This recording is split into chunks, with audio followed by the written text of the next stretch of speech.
June 21, 1943, Southwestern Pacific Theater. The morning sun glinted off the waves as a squadron of Japanese Mitsubishi A-6M fighters patrolled the airspace over Rabaul, confident in their aircraft's legendary agility and the infallibility of their pilots. General Hideki Okawara stood on the command post balcony, binoculars trained on the distant specks that represented the pride of Japanese aviation engineering, certain that the coming weeks would prove what many in the Imperial Command already believed, that American pilots, especially those of the segregated units, would be no match for their elite airmen.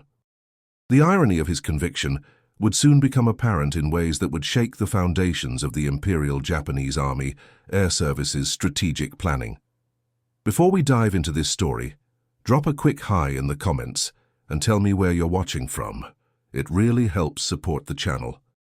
This is the untold story of how a group of African-American aviators would not only challenge the technical superiority of the Japanese Zero fighter, but would ultimately force the Japanese High Command to completely re-evaluate their understanding of American military capabilities and cultural assumptions, leading to one of the most unexpected tactical responses of the Pacific War. Lieutenant Colonel Benjamin Davis wiped sweat from his brow as he studied the operations map inside the sweltering command tent. The humidity of the Pacific Island clung to everything: papers, clothing, skin. As commander of the newly deployed 332nd Fighter Group, Davis carried a burden beyond the already immense responsibility of leadership in combat. Every mission, every engagement, every single sortie flown by his pilots would be scrutinized not just for tactical success, but as supposed evidence for or against the capabilities of black aviators.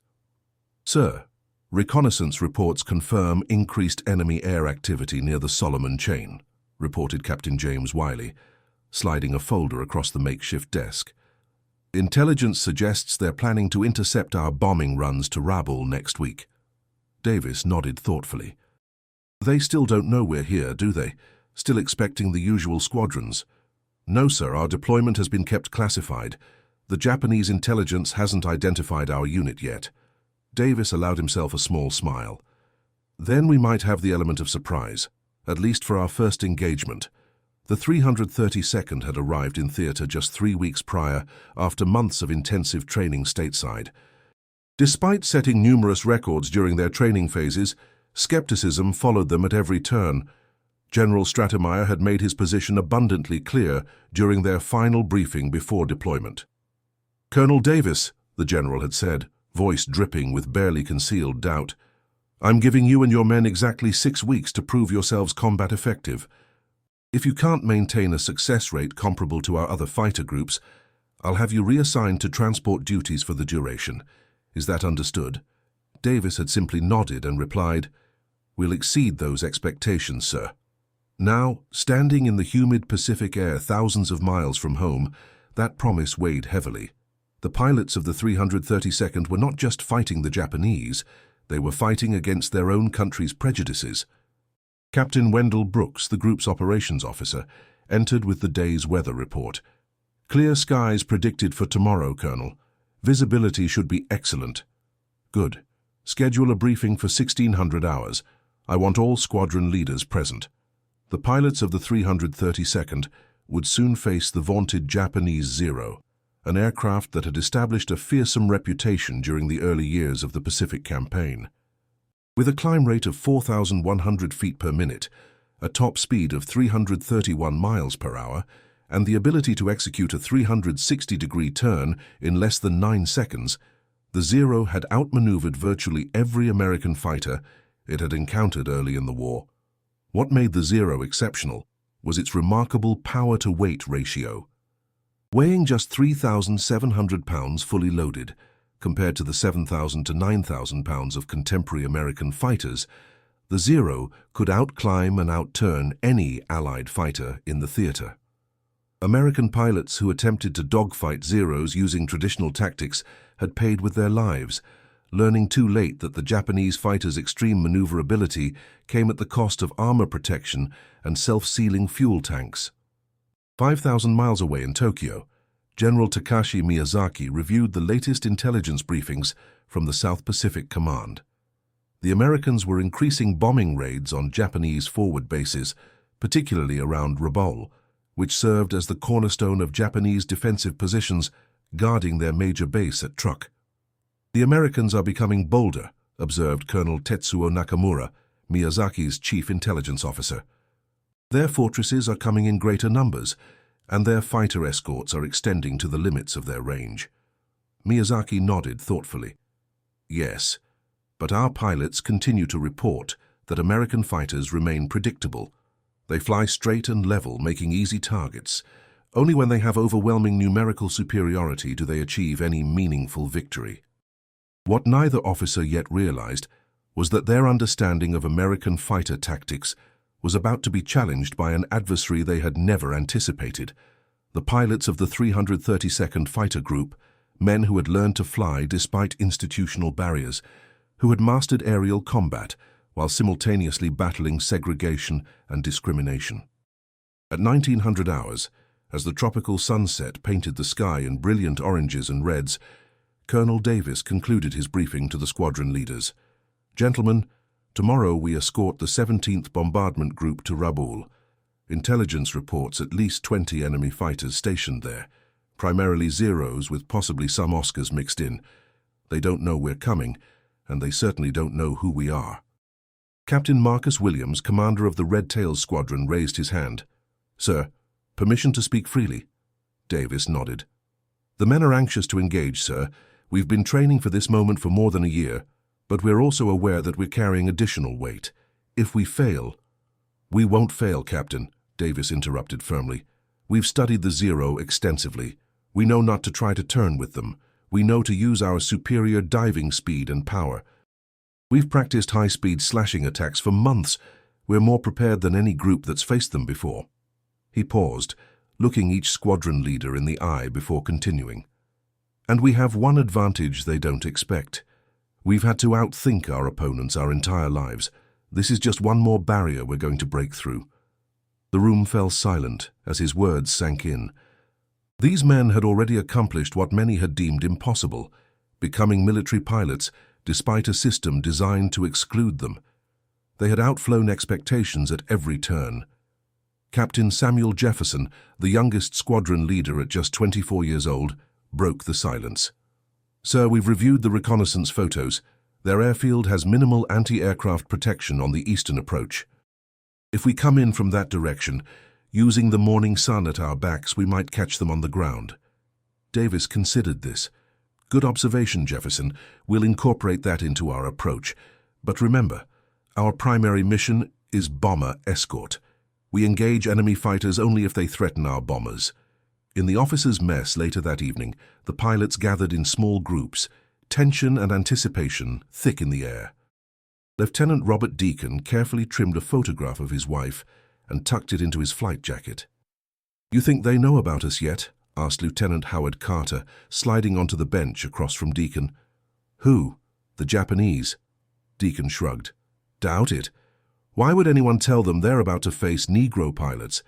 That's not exactly the kind of information the brass wants circulating." Carter nodded thoughtfully. "I heard their intelligence is pretty good, though. They study everything about us, our planes, our tactics, even our culture." "Well, they're about to learn something new," Deacon replied with a grim smile. "I wonder what their manuals say about dealing with pilots who've had to fight for the right to even sit in a cockpit." At the Officers' Club of the Imperial Japanese Naval Air Station at Rabaul, Lieutenant Commander Minoru Genda, the tactical genius who had helped plan the Pearl Harbor attack, was holding court with a group of younger pilots. The room buzzed with conversation as cigarette smoke hung in lazy clouds beneath the ceiling fans. "The Americans are predictable," Genda explained, sketching flight patterns on a napkin. "They rely too heavily on their technology and firepower, not enough on skill and spirit. Their pilots lack imagination. They fly by the book." Flight Lieutenant Saburo Sakai, already an ace with more than 50 victories to his credit, nodded in agreement. "Their P-40 Warhawks cannot turn with our Zeros. When they try, they die. It is that simple." "Never underestimate them, though," cautioned Commander Mitsuo Fuchida, who had led the first wave at Pearl Harbor. "They learn quickly, and their industrial capacity is enormous. Each month their tactics improve slightly. What none of these experienced Japanese aviators could anticipate was just how dramatically American tactics would change when the 332nd Fighter Group entered the theater. The African-American pilots had developed their own approach to aerial combat, one born from necessity and innovation rather than traditional military doctrine. Dawn broke clear and bright over the Allied airbase. Ground crews worked feverishly, preparing the P-40 Warhawks of the 332nd. These aircraft, while not as maneuverable as the Zero, possessed advantages of their own. They could dive faster, absorbed more damage and carried heavier armament, with 650 caliber machine guns compared to the Zero's two 20mm cannons and two 7.7mm machine guns. Colonel Davis performed his pre-flight check methodically, running his hands along the fuselage of his fighter. A ground crewman approached, clipboard in hand. "She's ready, sir. Full tanks, ammunition loaded, all systems checked." Davis nodded his thanks. "How's morale among the ground crews this morning, Sergeant?" "High, sir. Very high. The men are, well, they're proud to be part of this, sir." The African-American ground personnel had faced the same discrimination as the pilots, their contributions often overlooked or minimized. Today, they were as much a part of what was about to unfold as the men who would take to the skies. At precisely 0700 hours, the first P-40 roared down the runway, lifting gracefully into the morning sky. One by one, the fighters of the 332nd took off, forming up in their assigned formations as they gained altitude. 16 miles to the south, the Boeing B-17 Flying Fortresses of the 17th Bombardment Group were already airborne, beginning the long journey to their target. Colonel Davis led the formation, his voice calm and measured as he issued instructions over the radio. "Maintain discipline, gentlemen. Remember your training. We hit them hard and fast, then get out. Don't get drawn into turning contests." The flight to Rabaul took just under 2 hours. As they approached the target area, the tension in the cockpits ratcheted higher. For most of these men, this would be their first taste of actual combat. "Bandits at 2 o'clock high," crackled Captain Williams' voice over the radio. "Looks like a dozen Zeros coming in to intercept the bombers." Colonel Davis responded immediately. "Red Squadron, engage and draw them away from the bombers. Blue Squadron, maintain high cover.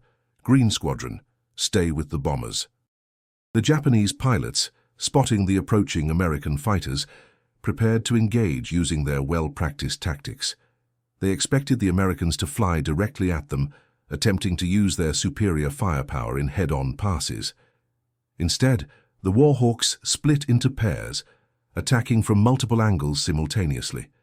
It was a tactic the 332nd had developed and refined during their training, specifically designed to counter the Zero's maneuverability advantage. Lieutenant Commander Takeo Okamura, leading the Japanese squadron, watched in surprise as the American formation dissolved into what appeared to be chaos, but was actually a carefully choreographed assault pattern. "Spread out! They're using new tactics," he barked into his radio, but it was already too late for several of his pilots. Captain Williams led his section in a high-speed slashing attack, diving through the Japanese formation from above, firing brief, controlled bursts before continuing the dive to build up speed again. It was a direct contradiction of traditional fighter tactics, which called for turning to engage after the initial pass.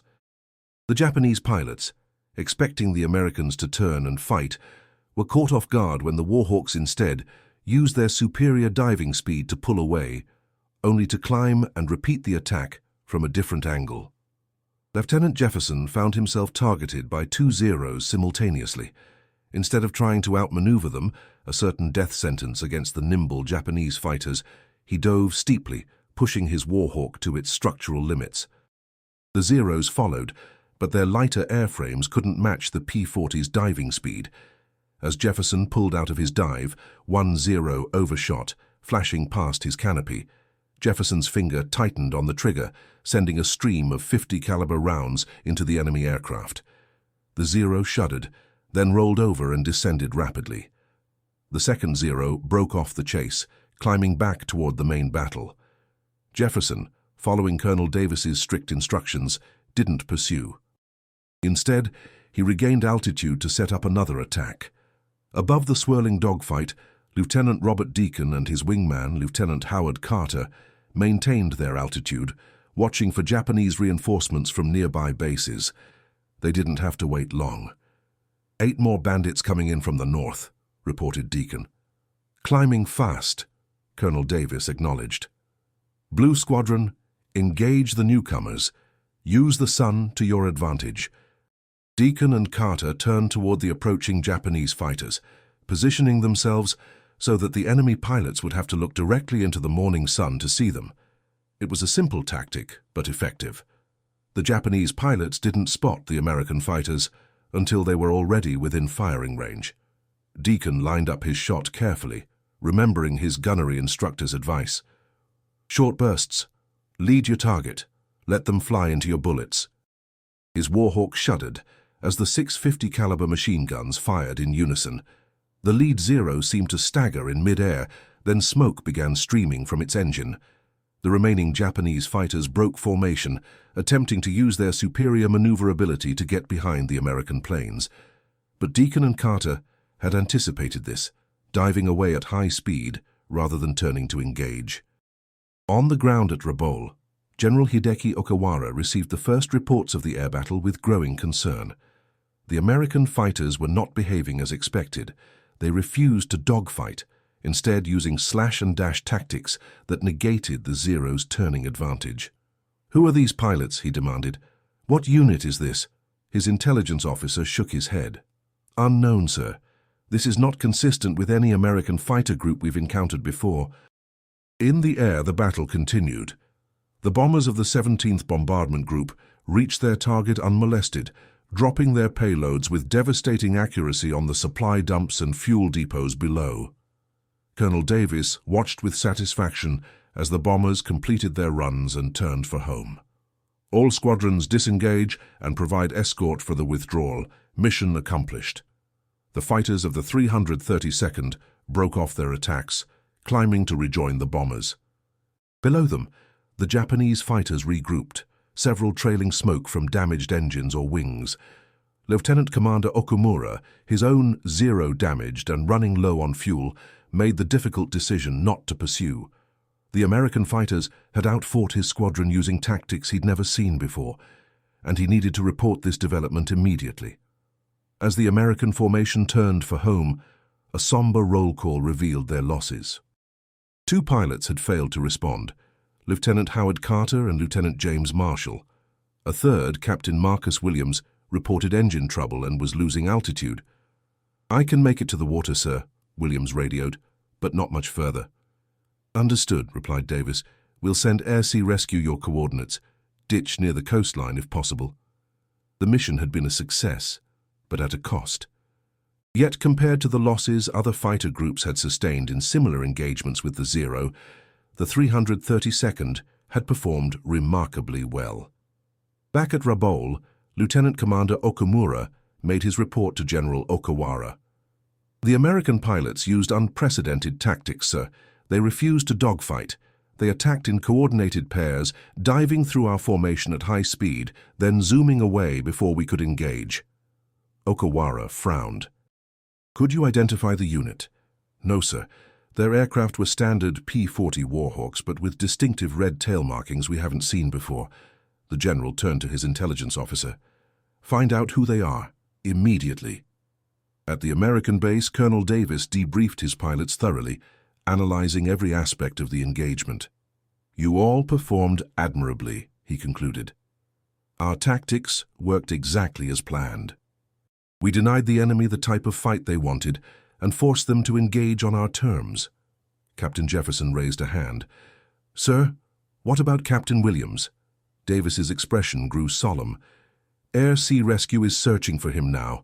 If he made it to the water, they'll find him." The room fell silent. Every man there understood the risks, had accepted them long before boarding the transport planes that brought them to this theater. But understanding and acceptance didn't make the losses any easier to bear. "We fly again tomorrow," Davis continued. "The same target with the same bomber group. The element of surprise is gone now, so expect the Japanese to adapt their tactics. Stay disciplined, stick to the plan, watch out for each other. As the pilots filed out of the briefing room, Lieutenant Deacon approached Colonel Davis. "Sir, permission to lead the search for Captain Williams at first light?" Davis shook his head. "Denied, Lieutenant. I understand how you feel, but we need every pilot for tomorrow's mission. The Navy has air-sea rescue well in hand." In Tokyo, an urgent message from Rabaul reached Imperial headquarters describing the unexpected tactics employed by the American fighters. General Takashi Miyazaki read the report with growing concern. "An unknown American fighter group," he mused, "with tactics specifically designed to counter our Zeros?" Colonel Nakamura nodded. "Yes, sir. General Okawara has requested all available intelligence on new American fighter units in the Pacific Theater." "And what have we learned?" Nakamura hesitated. "Very little, sir. There are rumors of a new group recently deployed, but details are scarce." What neither officer yet realized was that they were witnessing the combat debut of the 332nd Fighter Group, whose pilots had been forced to innovate out of necessity, developing tactics that would eventually be adopted throughout the Army Air Forces. At the American base, news arrived that Captain Williams had been recovered by a patrol boat. Though injured in his water landing, he would survive and likely return to duty within weeks. The news buoyed spirits throughout the group, though the loss of Carter and Marshall still weighed heavily. Lieutenant Deacon found himself unable to sleep, the day's events replaying in his mind. He made his way to the officers' club, finding several other pilots similarly restless. "To Carter and Marshall," Captain Jefferson said quietly, raising his coffee mug in the absence of anything stronger. The others joined the toast silently. "They were good men," Deacon said after a moment. "The best." "And they'd want us focused on tomorrow," added Lieutenant James Wiley. "We proved something today, gentlemen. We showed we could outfly the best the Japanese have to offer." Jefferson nodded slowly. "Yes, but tomorrow they'll be ready for us. They'll adapt." "So will we," Deacon replied firmly. "That's been our story all along, hasn't it? Adapting, overcoming, proving ourselves again and again." The next morning, as the pilots prepared for their second mission, Colonel Davis received a visitor, Brigadier General Thomas Winston from 5th Air Force Headquarters. "Impressive work yesterday, Colonel," Winston said without preamble. 8 enemy aircraft disabled or destroyed with minimal losses to your group, and not a scratch on the bombers you were escorting. Headquarters is pleased." Davis accepted the compliment with a nod. "Thank you, sir. My men performed exactly as they were trained to do." "Yes, well, about that training," Winston continued, his tone shifting slightly. "These tactics your group employed, they're rather unorthodox, aren't they? Not standard Air Force doctrine." "No, sir, they're not," Davis agreed. "We developed them specifically to counter the Zero's maneuverability advantage. Standard tactics weren't working, so we innovated." Winston's expression revealed nothing. "And who authorized these tactical innovations, Colonel?" Davis met the general's gaze steadily. "I did, sir. As group commander, tactical development falls under my purview." A long moment passed before Winston nodded slowly. "Well, it's difficult to argue with results. Carry on, Colonel. Headquarters will be watching your group's performance with great interest." After the general departed, Davis allowed himself a small smile. It was far from an endorsement, but it wasn't the reprimand he had half expected either. More importantly, the 332nd would be allowed to continue operations using the tactics they had developed. At Rabaul, General Okawara reviewed the preliminary intelligence report on the mysterious American fighter group. The information was incomplete, but one detail stood out starkly. "Negro pilots," he repeated, looking up from the report. "Is this confirmed?" Colonel Yamamoto, his chief of staff, nodded. "Yes, sir. Our intelligence network has identified them as the 332nd Fighter Group, composed entirely of Negro aviators. They completed training in the United States last year and were deployed to the Pacific Theater approximately 1 month ago." Okawara leaned back, considering this information. Like many Japanese officers, he had studied American society and culture extensively before the war. He was well aware of the racial segregation practiced in the United States and the limitations typically placed on Negro servicemen. And these Negro pilots outflew our best yesterday, he mused, using tactics specifically designed to counter our strengths. Yes, sir, Yamamoto confirmed. Lieutenant Commander Okumura was quite emphatic about their effectiveness. Okawara stood and walked to the map of the Pacific Theater, displayed on the wall of his office. This changes things, Colonel. If the Americans are now deploying Negro combat pilots, and if those pilots can perform at this level, we must reassess our understanding of their capabilities and resources. Sir, we have based many of our strategic assumptions on the belief that American racial policies would limit their military effectiveness, Okawara explained. That their segregation would prevent them from fully utilizing their manpower. This new development suggests otherwise. As dawn broke over the American airbase, the pilots of the 332nd once again prepared for combat. This time, however, they knew the element of surprise was gone. The Japanese would be ready for them, adapting their own tactics to counter the Americans' slash-and-dash approach. Colonel Davis gathered his squadron leaders for a final briefing before takeoff. Gentlemen, we can expect the enemy to modify their tactics based on yesterday's engagement. They'll likely attempt to force us into turning contests by attacking in greater numbers. Maintain discipline. Use your energy advantage. Dive, shoot, climb. Don't get drawn into their fight. The mission proceeded, much as the previous days had, with the fighters of the 332nd escorting bombers to Rabaul. As they approached the target area, however, it became clear that the Japanese had indeed adapted their approach. "Bandits at all points of the compass," reported Captain Jefferson. "Looks like they've called in reinforcements from other bases." Davis counted at least 30 Japanese fighters rising to meet them, nearly double the previous day's opposition. "Maintain formation," he ordered. "Remember, our priority is protecting the bombers." The Japanese fighters split into two groups, one engaging the American escorts, while the other attempted to break through to the bombers. It was a sound strategy, forcing the outnumbered Americans to divide their attention. Lieutenant Deacon found himself engaged with a particularly skillful Zero pilot who seemed to anticipate his tactics.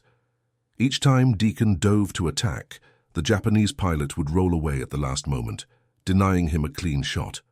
After the third such pass, Deacon realized he needed to change his approach. Instead of climbing back to altitude after his dive, he leveled off, using his Warhawk's superior speed in level flight to extend away from the Zero.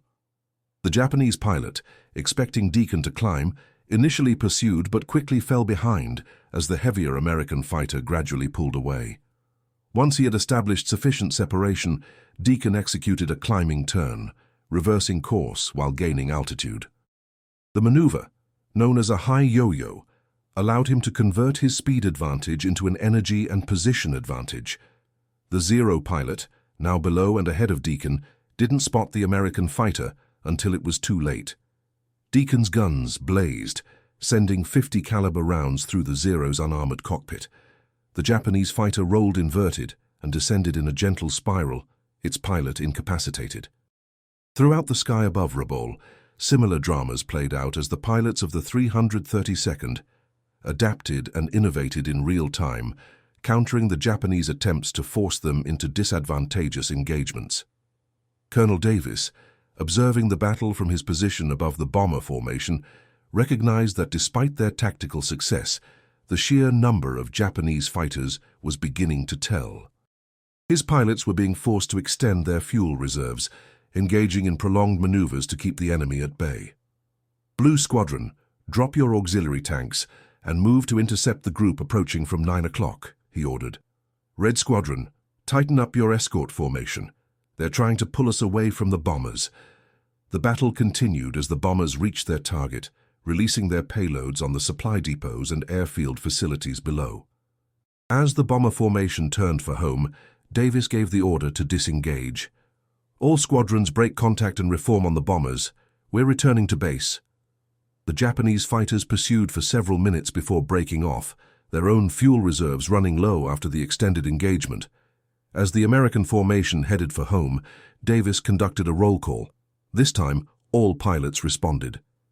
Despite the increased Japanese opposition, the 332nd had suffered no losses.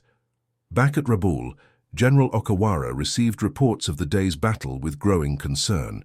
Despite doubling the number of fighters assigned to intercept the American bombing raid, his pilots had failed to prevent the bombers from reaching their target. Even more troubling, the Negro pilots of the 332nd had once again outflown his best airmen, adapting their tactics to counter the Japanese response. "We must rethink our approach," he told his staff. "These American Negro pilots are not fighting according to any doctrine we've studied. They're creating their own tactics, specifically designed to negate our advantages." Colonel Yamamoto nodded in agreement. "Perhaps we should consider altering our aircraft design philosophy as well, sir. The current emphasis on maneuverability at the expense of protection and firepower may need to be reconsidered." Okawara sighed. "That would require months, if not years, to implement. In the meantime, we need an immediate response to this new threat." As they discussed options, a junior intelligence officer entered with a new report. "Sir, we've compiled additional information on the 332nd Fighter Group. It appears they were considered experimental by the Americans themselves. Many of their own commanders doubted these Negro pilots would be effective in combat." Okawara raised an eyebrow. "Yet they have proven themselves quite effective indeed. Perhaps we have something to learn from them." Over the next 2 weeks, the 332nd continued to escort bomber missions to various targets throughout the southwestern Pacific. Their success rate was remarkable, with bomber losses running at less than half the average for other escort groups. The tactics they had developed were proving so effective that other fighter groups began to adopt them, abandoning the traditional dogfighting approach that had proven so costly against the Zero. At 5th Air Force headquarters, General Stratemeyer reviewed the performance reports with growing astonishment. "These numbers can't be right," he muttered. "Check them again." His aide, Major Phillips, nodded firmly. "They've been verified, sir. The 332nd has the highest success rate and lowest loss ratio of any fighter group in theater. Their tactics have proven exceptionally effective against the Zero." Stratemeyer leaned back in his chair, a complex mix of emotions crossing his face. As one of the officers who had initially opposed the formation of Negro fighter units, he now found himself confronted with incontrovertible evidence of their effectiveness. "And there's something else, sir," Phillips continued. "Intelligence reports indicate the Japanese are specifically targeting the 332nd now. They've identified them as a priority threat." The general's eyebrows rose. "Is that so? Well, I suppose that's a form of respect, isn't it?" Meanwhile, in Tokyo, General Miyazaki called an emergency meeting of the Imperial Japanese Army Air Service's senior leadership. The reports from Rabaul could no longer be ignored. "Gentlemen," he began, "we face a significant new challenge in the Pacific theater.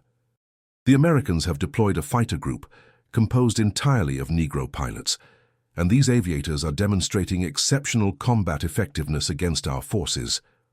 The room buzzed with surprised conversation. Like Miyazaki, most of the officers present had studied American society and had made certain assumptions about the combat potential of Negro servicemen. "How is this possible?" asked one general.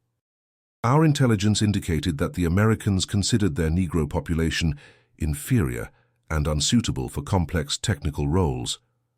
Miyazaki nodded grimly.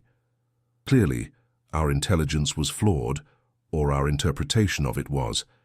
These Negro pilots have developed tactics specifically designed to counter our Zeros, and they are executing those tactics with remarkable skill and discipline." "What do you propose, General?" asked Admiral Yamamoto, who had joined the meeting due to the significance of the issue. Miyazaki turned to the large map of the Pacific displayed on the wall. "We must adapt, both tactically and strategically. In the short term, our pilots must be retrained to counter these new American tactics. In the longer term," he paused, looking around the room, "we must reconsider some of our basic assumptions about our adversary."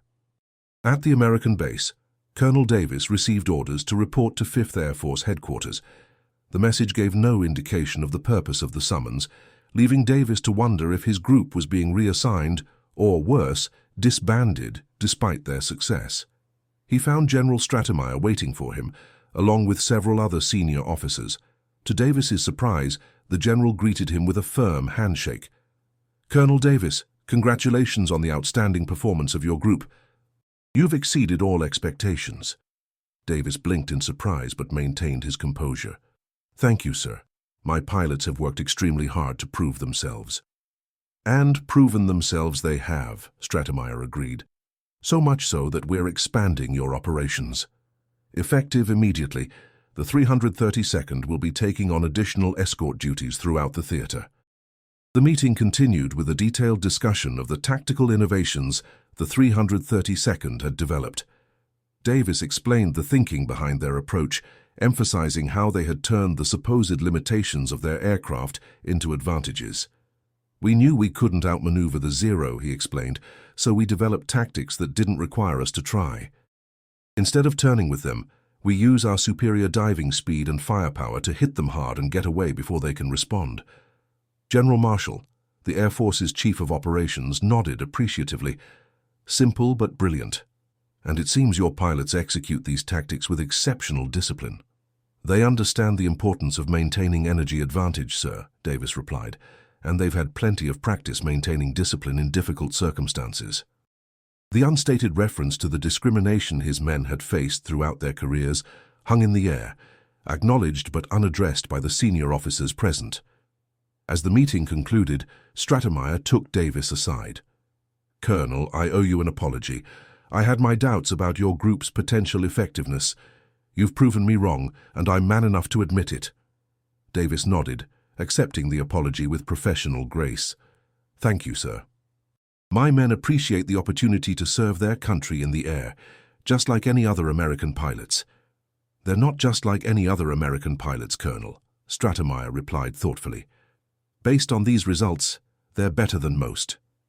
Back at Rabaul, General Okawara had reached a decision that would prove controversial among his staff.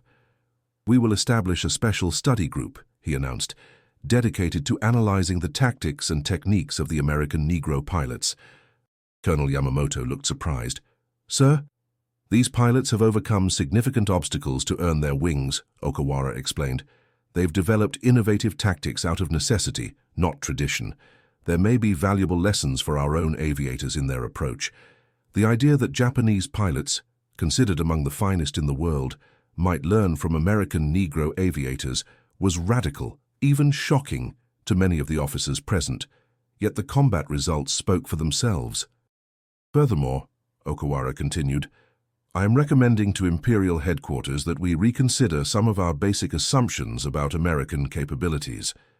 If they can effectively integrate Negro pilots into combat operations, despite their social policies, their potential military strength may be greater than we have estimated." As July 1943 progressed, the reputation of the 332nd Fighter Group continued to grow throughout the Pacific Theater.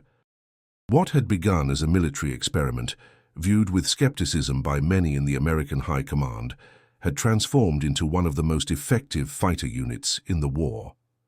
The success of these African-American pilots forced a reckoning not just within the United States military establishment, but also among their Japanese adversaries.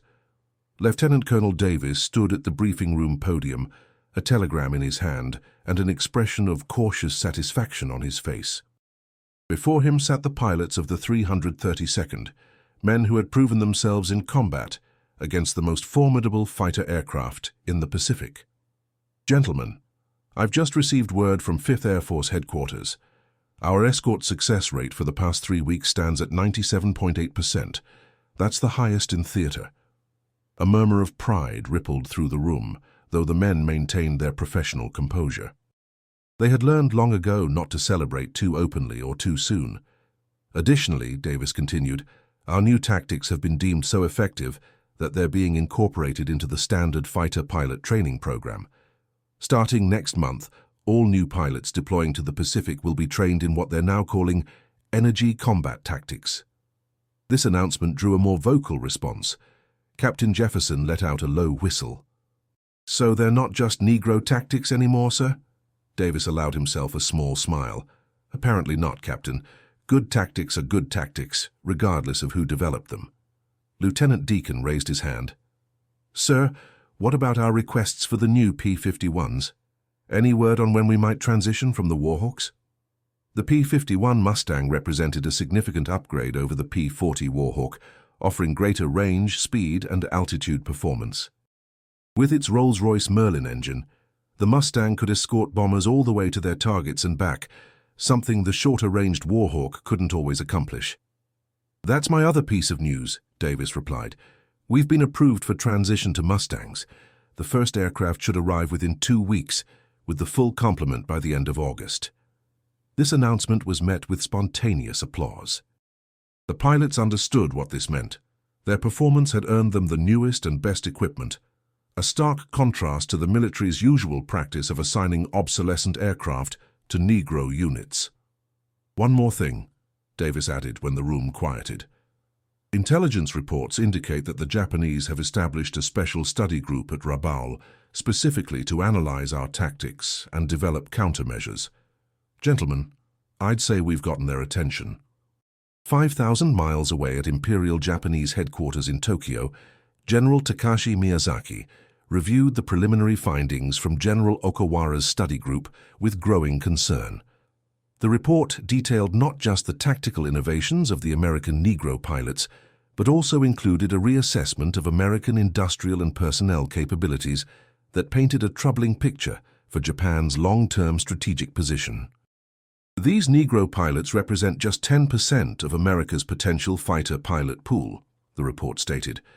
"If they can achieve this level of effectiveness with personnel previously excluded from combat roles, America's total potential air strength may be significantly greater than our previous estimates suggested." Colonel Nakamura, who had helped compile the report, waited silently as Miyazaki digested its contents. Finally, the general looked up. "You recommend a fundamental shift in our air combat doctrine," Miyazaki observed, his tone neutral. Nakamura nodded. "Yes, sir. The current emphasis on maneuverability at the expense of protection, firepower, and speed has proven increasingly problematic as the Americans adapt their tactics. The Zero's advantages are being systematically neutralized." Miyazaki sighed deeply. The Zero had been the pride of Japanese aviation, a symbol of their technological prowess and fighting spirit. Its design philosophy embodied traditional Japanese martial virtues, emphasizing agility and skill over brute force. Abandoning those principles would not be an easy sell to the Imperial High Command. "And you believe we should emulate these American Negro pilots? Adopt their tactical approach?" "Not entirely, sir," Nakamura clarified. "But we should learn from them.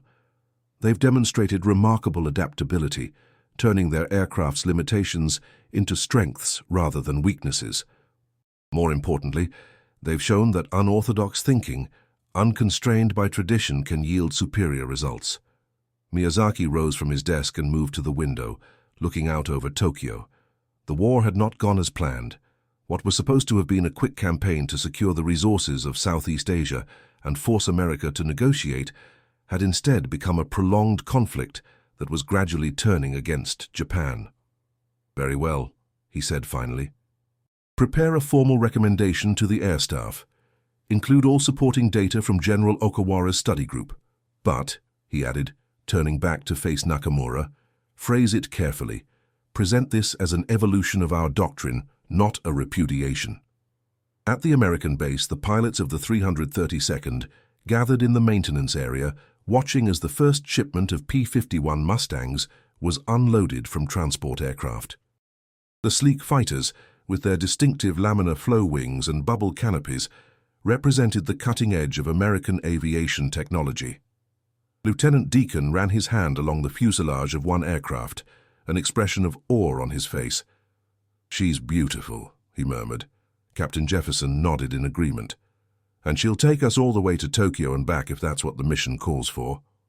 Colonel Davis approached, accompanied by a civilian in rumpled clothing. "Gentlemen, this is Mr. Howard Hughes from North American Aviation. He's here to brief us on some of the Mustang's more interesting characteristics." Hughes stepped forward, his intense gaze taking in both the pilots and the aircraft they would soon fly. "Your reputation precedes you, gentlemen. When I heard the 332nd was transitioning to Mustangs, I volunteered to come out personally.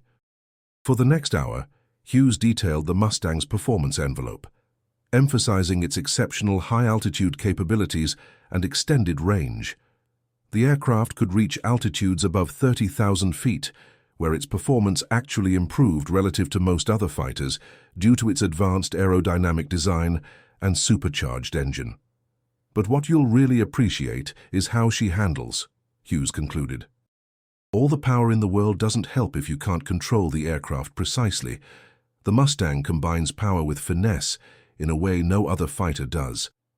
As the pilots dispersed to begin their transition training, Colonel Davis remained with Hughes, discussing the unit's specific needs and modification requests. The standard Mustang was an exceptional aircraft, but the 332nd had developed tactics that might benefit from certain customizations.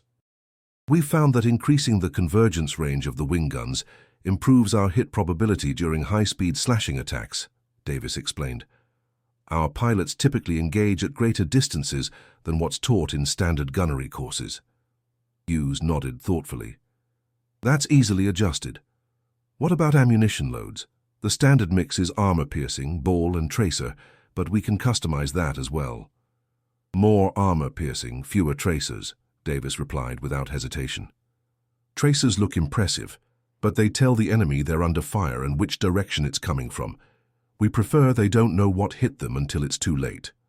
The conversation continued, touching on fuel mixture settings for high-altitude operations, cockpit modifications to improve visibility, and communications equipment upgrades to enhance squadron coordination during complex tactical maneuvers. Throughout the discussion, Hughes treated Davis with the professional respect of one expert consulting another, a stark contrast to the dismissive attitude many white officers still exhibited toward Negro personnel. As the meeting concluded, Hughes made an observation that caught Davis by surprise. "You know, Colonel, your tactics remind me of something." "Oh, what's that, Mr. Hughes?"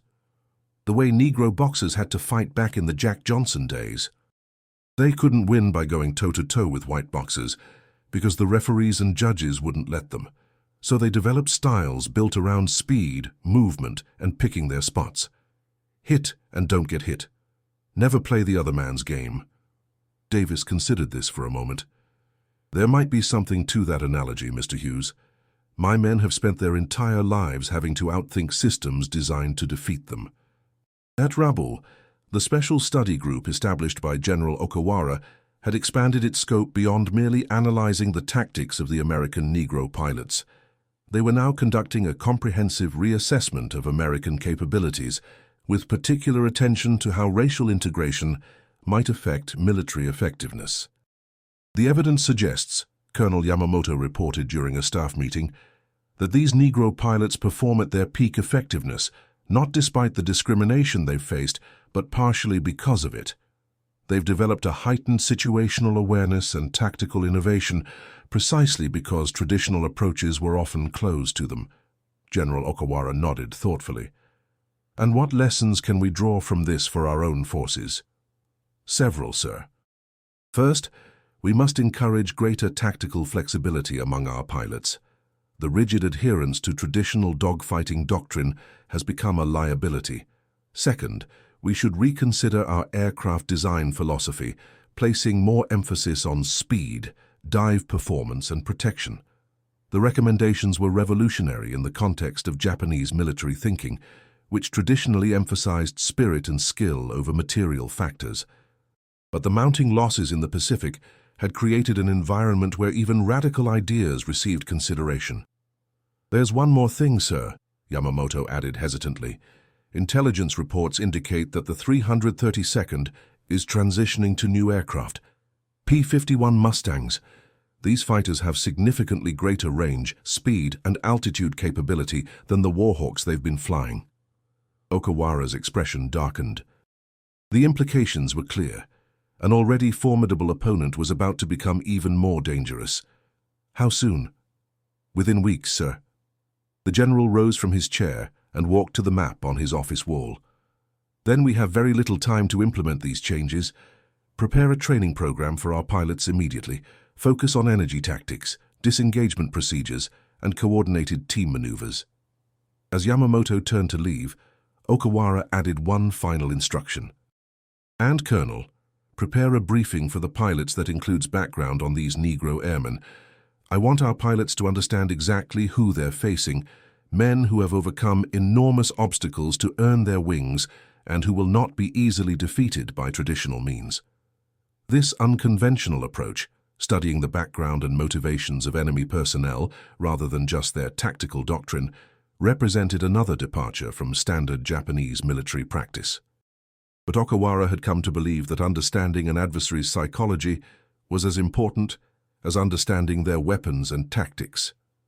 By early August, the 332nd had completed their transition to P-51 Mustangs and were once again escorting bomber missions throughout the southwestern Pacific. The increased range and performance of their new aircraft allowed them to accompany bombers all the way to distant targets, like Truk and Palau, extending the reach of American air power significantly. The Japanese response was immediate and dramatic. Rather than attempting to engage the Mustangs directly, Japanese fighters began focusing exclusively on the bombers, diving through the formations at high speed before the escorts could intervene, then extending away using their superior acceleration in the dive. It was a rational adaptation to the tactical problem posed by the 332nd, but it came at a cost. By avoiding engagement with the American fighters, the Japanese pilots were ceding control of the air, allowing the Americans to dictate the terms of each encounter. Colonel Davis recognized the shift in Japanese tactics during the after-action debriefing following a mission to Truk. "They're learning," he observed. "They've stopped trying to turn with us and are using high-speed passes instead, just like we do." Captain Jefferson nodded. "Imitation is the sincerest form of flattery, sir."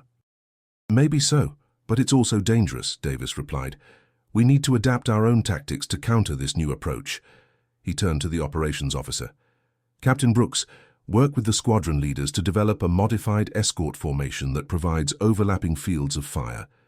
If the Japanese want to make high-speed passes at our bombers, they'll have to fly through a wall of 50 caliber fire to do it." The tactical chess match between the 332nd and their Japanese adversaries continued throughout August and into September, with each side adapting and counter-adapting in an escalating cycle of innovation. What had begun as a straightforward contest of aircraft performance and pilot skill had evolved into a complex battle of tactical concepts, with the Americans generally maintaining the upper hand due to their greater industrial resources and increasingly effective training programs. In Tokyo, General Miyazaki received the latest casualty and aircraft loss reports with growing concern. Despite the tactical adaptations implemented by General Okawara's command, Japanese losses in the air continued to mount at an unsustainable rate. More troublingly, the success of the American Negro pilots had inspired other Army Air Force units to adopt similar tactics, multiplying the effectiveness of American air power throughout the Pacific. "We must consider more dramatic measures," Miyazaki told his staff during an emergency planning session. "The tactical adjustments we've made so far have proven insufficient." Admiral Toyoda, representing the Naval Air Service, raised an eyebrow. "What do you propose, General?"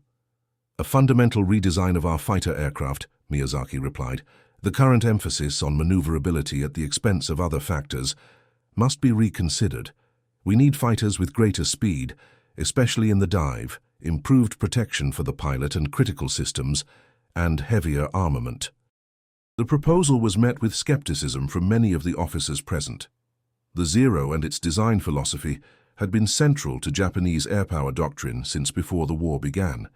Abandoning it represented not just a technical adjustment, but a cultural shift within the air services. "Even if we approve such a redesign," observed Colonel Hasegawa, the Air Staff's Chief of Procurement, "it would take months to complete the engineering work and retool our factories. In the meantime, our pilots must fly what we have." Miyazaki nodded grimly. "I understand the challenges, but we must begin this process immediately. The Americans have shown us the future of air combat, and it is not what we expected." The reference to the Americans rather than specifically to the Negro pilots was diplomatic but understood by all present. The fact that these innovations had come from a source the Japanese had dismissed as inferior made the lesson all the more pointed. At the American base, Colonel Davis received an unexpected visitor, a journalist from the Pittsburgh Courier, one of the most prominent Negro newspapers in the United States.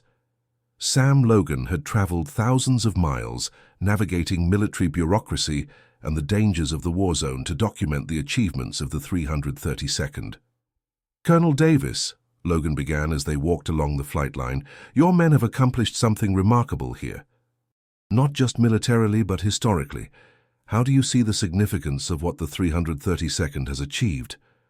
Davis considered the question carefully. As a military officer, he was cautious about making statements that might be construed as political. Yet he also recognized the importance of acknowledging what his men had accomplished against both the enemy and the systemic barriers they had faced.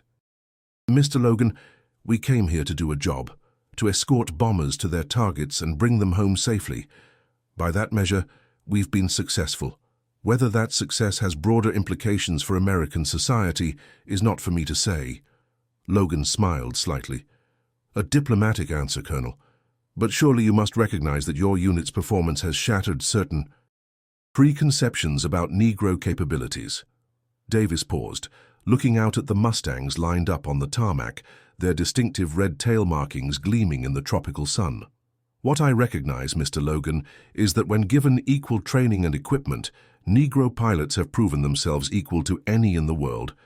The rest is for others to debate." The journalist made notes, then asked, "Is it true that the Japanese have established a special unit specifically to study your tactics?"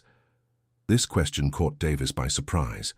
The intelligence about the Japanese study group was supposed to be classified. "Where did you hear that, Mr. Logan?"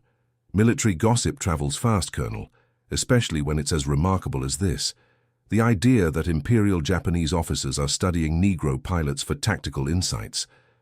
That's a story my readers would find fascinating." Davis chose his words carefully. "I can neither confirm nor deny specific intelligence matters. What I can tell you is that the Japanese have proven to be adaptable opponents. They study our tactics, just as we study theirs." The interview continued for another hour, with Logan gathering material for what would become a series of articles highlighting the achievements of the 332nd. These stories, published in Negro newspapers throughout the United States, would help build public awareness and support for the integration of the armed forces, though that goal would not be fully realized until 1948, when President Truman issued Executive Order 9881. In late September, intelligence reports brought news that the Japanese were beginning to implement more substantial changes to their air combat doctrine, directly influenced by their study of the 332nd's tactics. Captured documents revealed that Japanese pilot training now included extensive instruction in energy combat tactics, remarkably similar to those developed by the American Negro pilots. "They're not just copying our maneuvers," observed Captain Jefferson during a briefing on the new intelligence. "They're adopting our entire tactical philosophy." Colonel Davis nodded. "Which means we need to stay one step ahead. Any suggestions?" Lieutenant Deacon raised his hand. "Sir, one advantage we still have is our formation discipline. The Japanese pilots tend to operate more independently. If we tighten our formations and enhance our coordination, we can maintain tactical superiority."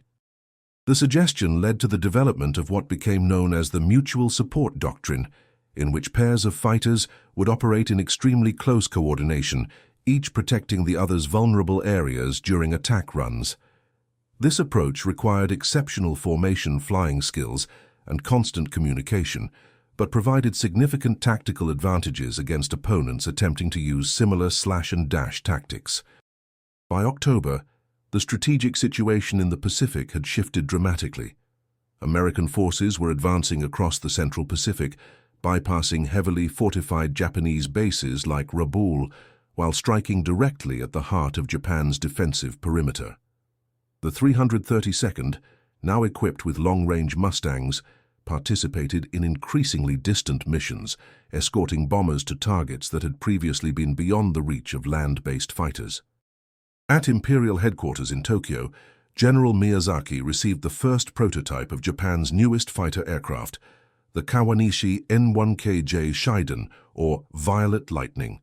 Designed specifically to counter American tactics, the Shiden featured significantly improved dive performance, pilot protection, and firepower compared to the Zero. Its automatic combat flaps allowed it to maintain maneuverability at high speeds, addressing one of the Zero's key limitations. "This is what we need," Miyazaki told his staff as they examined the new fighter.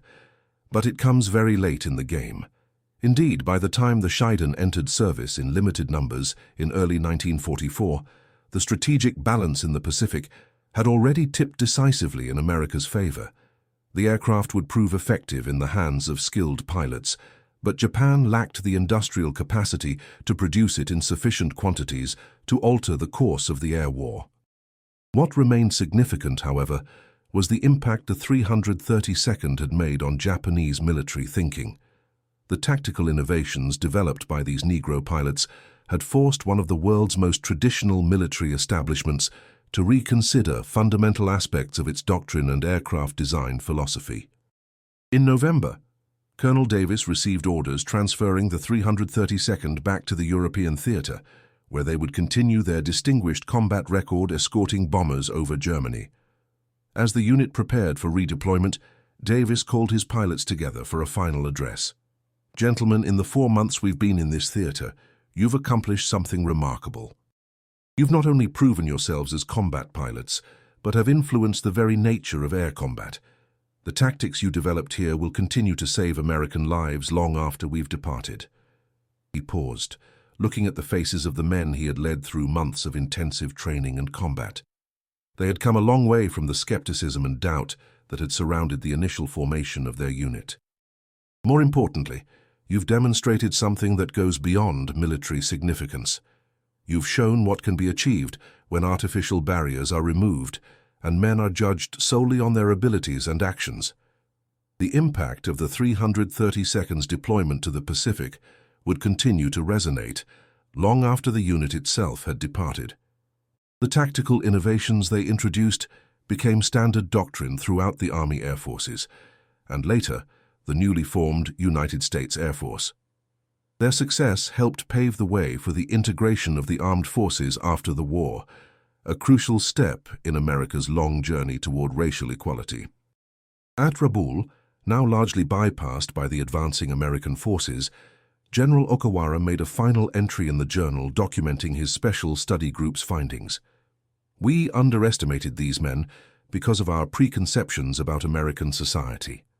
In doing so, we failed to recognize that adversity often breeds innovation and that those forced to overcome barriers may develop strengths unavailable to those who have never been tested in such ways. This is perhaps the most important lesson we can learn from the Negro pilots of the 332nd. Never judge an adversary by anything other than their actions and capabilities." In the decades following World War II, the story of the 332nd Fighter Group's impact on Japanese tactical thinking remained largely unknown outside military aviation circles. The unit's achievements in the European theater, where they became known as the Red Tails for the distinctive markings on their aircraft, received greater public recognition, particularly their record of never losing a bomber to enemy fighter action during more than 200 escort missions. What makes their Pacific deployment especially significant, however, is how it demonstrated the unit's ability to innovate and adapt to a completely different combat environment. The tactics they developed to counter the Zero were born not just from technical analysis, but from their unique perspective as men who had spent their lives overcoming barriers and finding ways to succeed in systems designed against them. Lieutenant Robert Deacon, who survived the war and went on to become one of the first Negro pilots hired by a major American airline in the 1960s, would later reflect on this period in his memoir. "We knew we couldn't beat the Zero in a turning contest any more than we could beat segregation by playing by its rules. So we changed the rules. We developed tactics that played to our strengths and avoided our weaknesses. In doing so, we forced both the Japanese and the American military establishment to reconsider their assumptions about what was possible and who could achieve it. The Japanese response to the tactical challenge posed by the 332nd represents one of the most remarkable examples of cross-cultural military learning in World War II. That imperial Japanese officers, steeped in traditions of racial and cultural superiority, would establish a dedicated study group to learn from Negro pilots whom they had previously dismissed as inferior, speaks to the universal language of military effectiveness. In combat, results matter more than preconceptions, and innovation often comes from unexpected sources. General Hideki Okawara survived the war and was interviewed by American military historians in 1952 about the Pacific Air Campaign. When asked about the most significant tactical developments he had witnessed, he surprised his interviewers by specifically mentioning the 332nd's deployment to the Pacific. "They changed our understanding of American capabilities," he explained through an interpreter, "not just militarily, but culturally. We had believed that America's racial policies would limit their military effectiveness.